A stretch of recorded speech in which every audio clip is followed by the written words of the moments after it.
అందరికీ జై భీమ్. నేను Rajesh Mahasena. Welcome to Mahasena media. Election ఇక 2-3 రోజుల్లో దగ్గరకు వచ్చేసింది, ఇంకా గంటల్లోకి వచ్చేసింది. ప్రజలందరూ ఆల్రెడీ డిసైడ్ అయిపోయి ఉన్నారు. ఏ పార్టీకి ఓటు వేయాలి, ఏ నియోజకవర్గంలో ఎవరిని గెలిపించాలి, ఎవరిని ముఖ్యమంత్రి చేయాలనేది రాష్ట్ర వ్యాప్తంగా ప్రజలందరూ ఈ 5 సంవత్సరాల పాటు మనం చెప్పిన అన్ని మాటలు విన్నారు. తెలుగుదేశం పార్టీ తరఫున మేము మాట్లాడినవి, జనసేన తరఫున పవన్ కళ్యాణ్ గారు మాట్లాడినవి, అలాగే వైసీపీ తరఫున జగన్మోహన్ రెడ్డి గారు మాట్లాడిన అన్ని మాటలు, అన్ని పనులు అన్నీ చూశారు.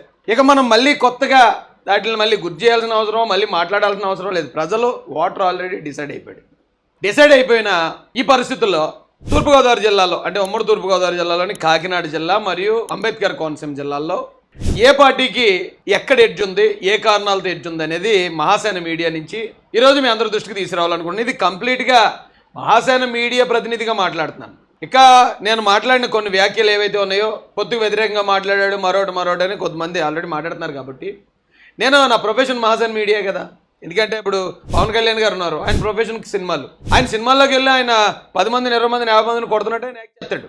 బయటకు వచ్చి జనసేన అధినాయకుడు పలానా దాంట్లో 10 మందిని కొడిచాడు అని అనం కదా. అంటే అది ఆయన ప్రొఫెషన్. అలాగే రోజా గారు ఉన్నారు, ఆవిడ మంత్రిగా ఉంటారు, జబర్దస్త్లో ఉంటారు.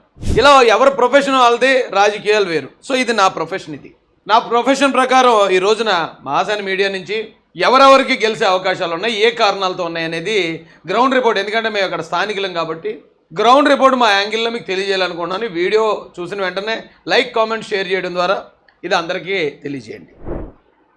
పిఠాపురాన్ని ఎవరు గెలుస్తారు అంటే ఎవరిని అడిగినా చెప్పే పేరు పవన్ కళ్యాణ్ గారే. పవన్ కళ్యాణ్ గారు గెలిచేస్తారు, డౌట్ లేదు. ఎందుకంటే ఆయన పవర్ స్టార్, ఆయన సినిమాల్లో చాలా పాపులర్. అలాగే ఆయన పార్టీ పెట్టిన ఒక పార్టీ అధ్యక్షుడు. అలాంటి వ్యక్తి, పైగా ఆయన కులస్తులు అక్కడ దాదాపు 80,000 మంది ఉన్నారు ఆ నియోజకవర్గంలో. కాబట్టి ఎటు చూసినా, పైగా అక్కడ ఇప్పుడు చాలామంది సెలబ్రిటీలు, జబర్దస్త్ సెలబ్రిటీలు కానివ్వండి, కమెడియన్లు కానివ్వండి, హీరోలు కానివ్వండి, మొత్తం చాలామంది సెలబ్రిటీలు ఆడి ఇంటింటికి తిరిగేస్తున్నారు అక్కడ. ఇప్పుడు మనం పిఠాపురం వెళ్ళి చూస్తే అది పిఠాపురమా లేకపోతే హైదరాబాద్ కృష్ణానగర్ అన్నట్టు ఉంది అక్కడ. ఎక్కడ ఎలా చూసి మనం మామూలుగా ఎలా వెళ్తాను, ఎలా చూస్తే అక్కడ సెలబ్రిటీ ఉన్నాడు. అలా వెళ్ళి ఇలాగా టీ చూస్తాడు, టీ తాగుతూ సెలబ్రిటీ. అసలు అది నిజంగా కృష్ణానగర్ లాగే ఉంది. ఆ పరిస్థితిలో అంత గట్టిగా ఫోకస్ చేస్తున్నారు. చిరంజీవి గారు కూడా మనం వీడియో పెట్టారు. మెగాస్టార్ చిరంజీవి గారు కూడా ఆ నియోజకవర్గం కోసం, ఆ నియోజకవర్గంలో పవన్ కళ్యాణ్ గారి గెలుపు కోసం వాళ్ళు వీడియో పెట్టారు. ఇవన్నీ పవన్ కళ్యాణ్ గారి గెలుపుకి ప్లస్ పాయింట్లు. కానీ ఆలోచిస్తే అవే మైనస్ పాయింట్లు కూడా. ఇన్ని ఎందుకు చేయాల్సి వస్తుంది అనే ఆలోచన మరో వర్గం ప్రజలకు వస్తుంది. జనరల్గా పార్టీ అధ్యక్షులు ఎవరు కూడా సొంత నియోజకవర్గం అంత ఫోకస్ పెట్టరు. వాళ్ళు ఇతర నియోజకవర్గాల్లో తిరుగుతూ ఉంటారు. ఎందుకంటే ఇక్కడ ఒక క్యాడర్ తిరిగితే సరిపోద్ది అని. ఈయనకున్న మరో అతిపెద్ద బలం ఎస్విఎస్ఎన్ వర్మ గారు. ఇంతమంది నాన్న వర్మ గారు ఉన్నా, పవన్ కళ్యాణ్ గారు, ఈయనకి క్యాడర్ ఉంది, ఆడ కులం సపోర్ట్, కులంలో ఎక్కువ మంది ఓట్లు ఉన్నాయి. ఇవన్నీ ఉన్నా కూడా వీళ్ళు ఇంతమందిని ఎందుకు దింపుతున్నారు? పెద్ద పెద్ద వాళ్ళతో కూడా ఎందుకు మాట్లాడుతున్నారు? చిరంజీవి గారితో ఎందుకు మాట్లాడుతున్నారు? అయితే వాళ్ళకి ఏమైనా డౌట్ ఉందేమో గెలుపు మీద అనే ఆలోచన వస్తుంది. ఏదైతే మనకి పాజిటివ్ అనుకుంటున్నామో అక్కడ అదే నెగిటివ్ కనిపిస్తుంది. పోనీ ప్రత్యర్థి ఏమన్నా జగన్మోహన్ రెడ్డా, లేదా ఒక మిథున్ రెడ్డా, సజ్జల రామకృష్ణారెడ్డా, లేకపోతే ఇంకోటంటే కాదు, వంగా గీత గారు. అంటే ఈవిడ వాళ్ళందరికీ ఏం తీసిపోయిందని నేను చెప్పలే.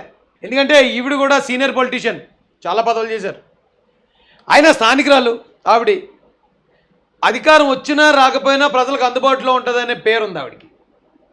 ఇప్పుడు దాకా ఆవిడతో సహాయం పొందిన వాళ్ళు కూడా ఉంటారు ఖచ్చితంగా ఆ నెట్వర్క్లో. సో దీనికి తోడు అవతల ఒక్క వంగా గీత గారిని ఓడించడం కోసం ఇంత బలాలు ఎందుకు దిగిపోతున్నాయి?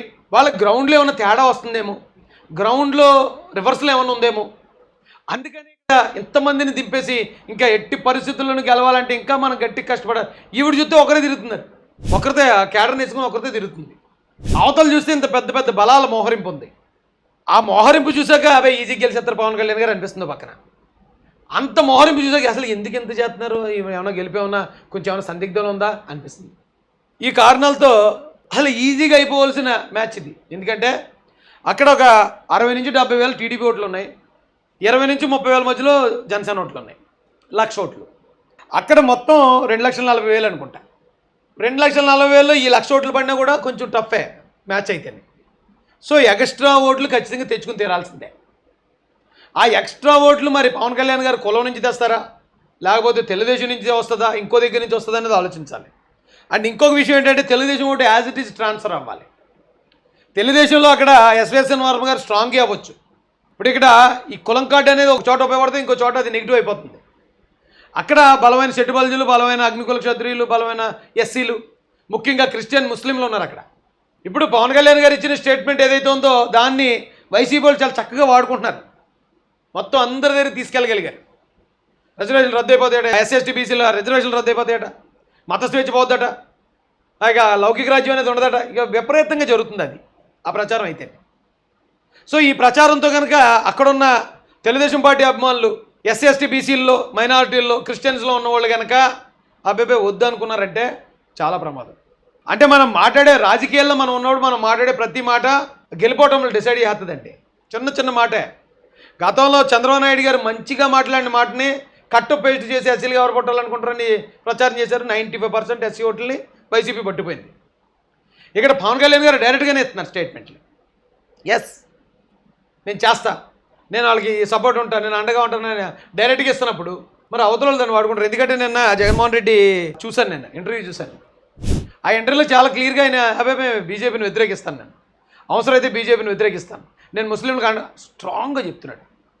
ఆయన వ్యతిరేకిస్తాడో లేదో మీకు తెలుసు, నాకు తెలుసు, కానీ చెప్పేటప్పుడు మాత్రం స్ట్రాంగ్గా చెప్తున్నాడు ఆయన. ఇక్కడ పవన్ కళ్యాణ్ గారు నేను బీజేపీకి సపోర్ట్ చేస్తా, బీజేపీ కోసం ప్రాణం ఇస్తా అని ఈయన స్ట్రాంగ్గా చెప్తున్నాడు. ప్రధానమంత్రి గారి కళ 400 పార్లమెంట్లు పైన కొట్టాలి. దాంట్లో భాగంగా మేమందరం ప్రధానమంత్రి గారి కళ కోసం మా ప్రాణాలను కూడా మీ కళకి మేము అర్పిస్తాం. నా ప్రాణాలని కూడా మేము మీకు అర్పిస్తామని తెలియజేసుకుంటా ఉన్నాం. మరి ఇక్కడ బీజేపీ ఓటు ఏమైనా ఉందా? బీజేపీ వ్యతిరేక ఓటు ఉందా? తెలివైనడు అయితే ఏం చేయాలి అసలు ఎవరన్నా? ఇక్కడ బీజేపీ ఓటు లేదు కాబట్టి యాంటీ బీజేపీ ఓటుని అలా తెచ్చుకోవాలి. అది కదా చేయాలి ప్రాక్టీస్. అది జగన్మోహన్ రెడ్డి చాలా విజయవంతంగా చేస్తున్నాడు. ఇక్కడ పవన్ కళ్యాణ్ గారు అది చేయటంలో మాత్రం కాస్త వెనకబడే ఉన్నారు. ఈవెన్ అలాంటి హార్డ్ కోర్ కార్యకర్త, హార్డ్ కోర్ అభిమాని పవన్ కళ్యాణ్ గారికి అలాంటి నాలాంటోడు కూడా వ్యతిరేకించే పరిస్థితి ఉంది ఈ రోజున. నిజంగా ఒకే ఒక మాట, ఇది సింపుల్ గేమ్ అయితే కాదు. పిఠాపురంలో ఇక్కడ అసలు యాక్చువల్గా ఆయన పార్టీ అధ్యక్షుడు 21 సీట్లు తీసుకున్నాడు, పోటీ చేసి ఉండాల్సింది. ఎందుకంటే ఆయనకి ఎంతమంది అభిమానులు ఉన్నారో అంతమంది శత్రువులు కూడా ఉన్నారు. ఆయన అభిమానించే వాళ్ళు ఎంతమంది ఉన్నారు, ఆయన వ్యతిరేకించే వాళ్ళు అంతమందే ఉన్నారు. సో ఇలాంటి క్రమంలో పోతే పోయింది ఇంకో సీటు, ఒకటి భీమవరంలోనూ ఒకటి పిఠాపురంలోనే వేసి ఉండాల్సింది. ధీమాగా ఉండును. ఎందుకంటే ఇక్కడ కనుక ఆయన గెలిస్తే ఎవడో పట్టించుకోడు, పవన్ కళ్యాణ్ గారు గెలిచాడు అంటారు. కానీ ఏమైనా కొంచెం తేడా వచ్చిందంటే అలాంటి పరిస్థితుల్లో ఇప్పుడు జనసేన పార్టీ ఉన్నప్పుడు ఇంత టఫ్ నియోజకవర్గం మరి వారు ఎందుకు ఎంచుకున్నారో నాకు ఇప్పుడు అర్థం అవ్వలేదు. నాకు తెలిసి ఆయన భీమవరంలో ఇలా పోటీ పెట్టి అలా నామినేషన్ నేతలు నెగ్గెద్దడేమో అనుకున్నాను. కానీ మన ఆయన పిఠాపురంకి వచ్చారు. ఆయన వారి కారణాలు వారికి ఉంటే మనం ఎంత, మనకేం తెలుస్తుంది. కానీ ఏమైనా అటు ఇటు అయిందంటే కనుక మొత్తం పార్టీ ఉనికికే ప్రమాదం. అది జగన్మోహన్ రెడ్డి కూడా అందుకే గట్టిగా తీసుకున్నాడు ఈ నియోజకవర్గాన్ని. బలమైన వాళ్ళని అక్కడ ఫీల్డింగ్ పెట్టి చాలా గట్టి వర్క్ చేస్తున్నారు అక్కడ. వాళ్ళు కూడా వాళ్ళు అంత ఈజీగా వదిలేదు. సర్లే పార్టీ అధ్యక్షుడు పోటీ చేస్తున్నాడు కదా, ఎలాగ నెగ్గెత్తాలేను అంత ఈజీగా వదిలేదు. 11వ తారీఖున జగన్ వస్తున్నాడట అక్కడికి. లాస్ట్ నియోజకవర్గం అదేనట. మరి దాన్ని బట్టి అక్కడ ఎంత తీవ్రంగా తీసుకున్నాడో సార్ ఆలోచించండి. అక్కడున్న జనసేన పార్టీకి సంబంధించిన కులంలో ఉన్న ఆ యూత్ ఎవరైతే ఉన్నారో ఇతర కులాలను మనం దగ్గర చేసుకోకుండా, ఇతర కులాలతో మంచిగా ఉండకుండా బ్యాట్ మూట కట్టుకోవద్దు. బ్యాట్ మూట కట్టుకుంటే ఎలక్షన్లో చాలా కష్టమైపోద్ది.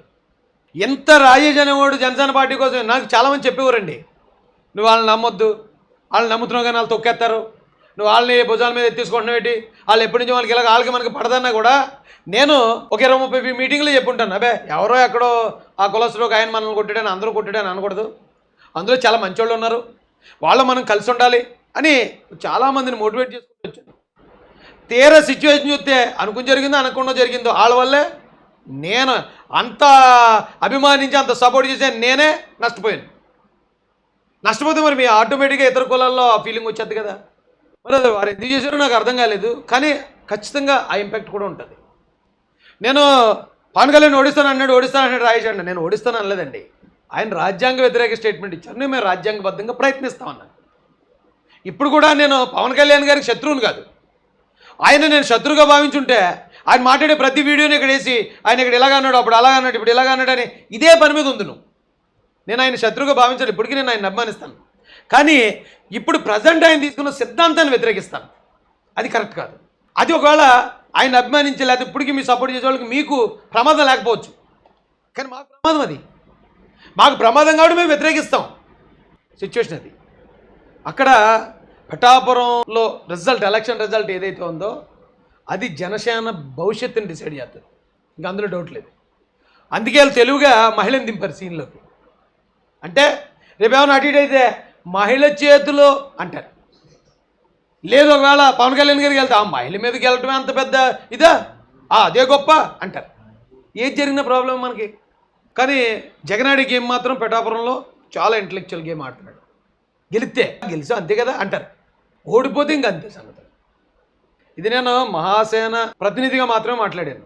ఇది నా ప్రొఫెషన్. ఇక్కడ నేను ఏది మాట్లాడినా పార్టీకి అంటకట్టకండి. ఎందుకంటే నేను పార్టీ స్టేజ్ మీద మాట్లాడాను అనుకో, అది పార్టీకి సంబంధించిన మాటలు. ఇక్కడ మహాసేన మీడియాలో మాట్లాడానంటే నిష్పక్షపాతంగా మా మీడియా నుంచి వచ్చిన రిపోర్ట్ మీకు చెప్తాను. రేపు కూడా ఎవడన్నా బాధితుడు ఉంటే పార్టీలకు అతీతంగా వాళ్ళ సమస్యలు కూడా దీన్ని ఈ నెట్వర్క్ని స్ట్రాంగ్ చేస్తాం. ఖచ్చితంగా ప్రతి బాధితుడి తరపున వాళ్ళ బాధను వినిపిస్తాం, వాళ్ళకి అండగా నిలబడతాం. అయ్యా ఉంటాను మరి. జై భీమ్, జై భారత్, జై జై మహాసేన.